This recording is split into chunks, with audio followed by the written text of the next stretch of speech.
در خدمت شما هستیم با پخش زنده و مستقیم دیدار تیم‌های تراکتور و پرسپولیس از هفته نهم رقابت‌های لیگ برتر فوتبال ایران جام خلیج فارس، بازی که از ثانیه‌های پیش با سوت آقای کاظمی به میزبانی تراکتور شروع میشه. یه توپ قطری بلند از سمت چپ راه میندازه دانیال اسماعیلی فر رو وارد محوطه جریمه شده. دانیال ضربش رو میزنه، دفع توپ عالی از دروازه‌بان، پرچم کمک داورم بالا رفته، برمیگرده دانیال.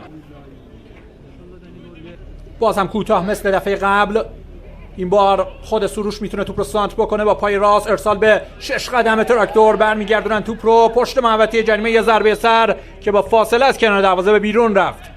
پشت محوطه بود، حالا ضربه مستقیم زده میشه تیر دروازه تراکتور، هم به لرزه در میاد. ببینیم صحنه رو، مستقیم به سمت چارچوب، نوک انگشتان ارسال از سمت راست، برمیگردونن توپ رو تراکتوری ها. همچنان پرسپولیس در 1/3 زمین، تراکتور صاحب توپ در گوشه زمین. فرصت هست داخل محوطه جریمه، محمد عمری رد میکنه، ضربش رو میزنه، خطرناک. کورنر برای پرسپولیس، دارن خوب بازی میکنن پرسپولیسیا. سروش پرس جواب میده، توپ رو گرفتن بازیکن تراکتور، هاشم نژاد پشت محوطه جریمه، حالا پاسی که داده میشه کورنر، ضربه کورنر این بار به نفع تراکتور گرفته میشه. ببینیم صحنه رو، داشت صاحب توپ میشد. حساسیت هایی که نتیجه بازی همیشه داشته باعث شده که یه مقدار احتیاط بکنن. عجب اشتباهی کرد اوریه. حسین زاده پشت محوطه جریمه، ضربش رو میزنه، عالی هم میزنه، دفع توپ از نیازمند. ترابی او رو میبینه، مهدی ترابی پشت محوطه یه دور میزنه به دنبال یار هم دسته. حالا فرصت، هاشم نژاد ضربه این بازیکن، درست جایی که جایگیری کرده بود نیازمند. هیچ وقت هم جوابگو نبوده و نتیجه نداشته.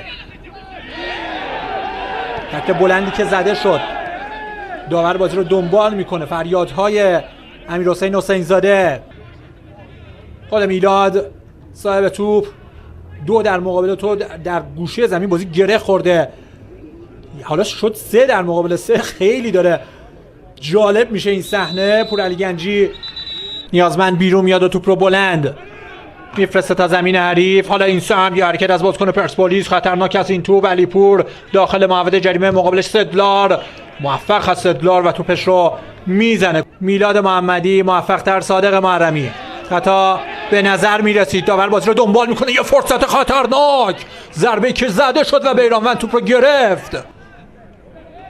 تراکتور این صحنه قبلی از تنه به تنه شدن، توپ رو عمری گرفت، داور سوت رو نزد، بازی رو دنبال کرد و این ضربه از محمد عمری که هالیلویچ، پاسکاری خوب از بازیکن تراکتور. ترابی پاس رو به جلوی این بازیکن، ارتباط قطع میشه. حالا پشت محوطه جریمه، حسین زاده حرکت میکنه، یک تنه میزنه به دل خط دفاعی حریف. ضربه از لشکیا، پاسهای تک ضرب پشت محوطه جریمه. حسین زاده ضربش رو میزنه به توپ، عکس‌العمل دروازه‌بان در ایوان. فرصت برای تراکتور هست، ضربه‌ای که به طول کنار دروازه برخورد میکنه که این حرکت هم برای اونها ثمری نداشت.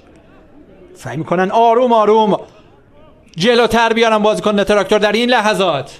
ببینیم صحنه رو، این ضربه که زده شد توسط اسماعیلی فر، صداش هم قابل تشخیصه بین بازیکن‌ها. میاره عقب‌تر برای اوریه، ارسال اوریه به روی دروازه، خطرناک، ضربه سری که زده شد از بال دروازه، توپ به بیرون رفته. سانتراریه داخل محوطه جریمه، پرسپولیسیا صاحب توپ، خطرناک است این توپ، ضربه که زده میشه برخورد به مدافعان تراکتور، توپ به بیرون رفته. هاشم نژاد به دنبال توپ، خطا به نظر میرسید. ببینیم رنگ کارت داور چه رنگی است.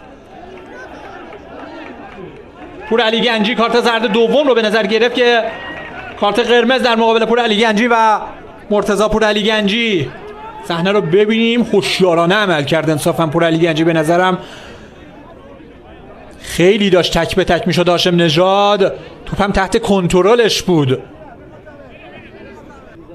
میارن به عقب‌تر، حالا باید توپ رو بفرستن، این کار انجام میشه داخل محوطه جریمه. عجب فرصتی برای تراکتور از دست رفت.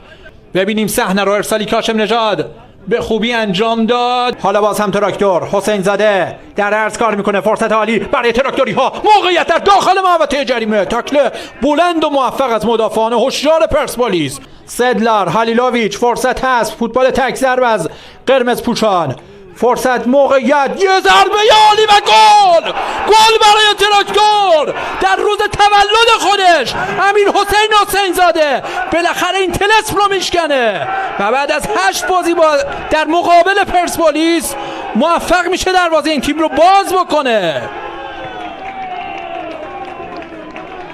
آمار نشون داد که علم دقیقی است. باز هم در آبان ماه، باز هم بعد از دقیقه 85 فوق‌العاده زد ضربش رو امیرحسین زاده. ببینیم صحنه قبلی رو، کنترل توپ، چرخش، یه ضربه دقیق گوشه دروازه پرسپولیس. تیر خلاص رو میزنه امیرحسین زاده. همین چهره که دیدید. سدلار، صحنه گل، ضربه نوک پا خیلی قشنگ زد.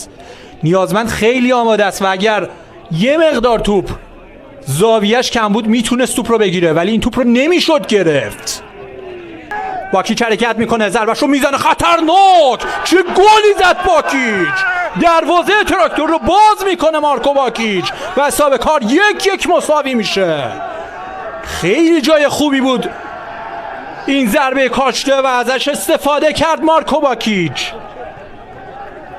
بهترین شکل ممکن ضربش رو زد. عرض کردم نباید 10 نفره بودن پرسپولیس باعث بشه تراکتور به راحتی بازی رو از دست بده. ضربه‌ای که زده شد هر چقدر به بدنش کش آورد بیرانوند موفق نبود.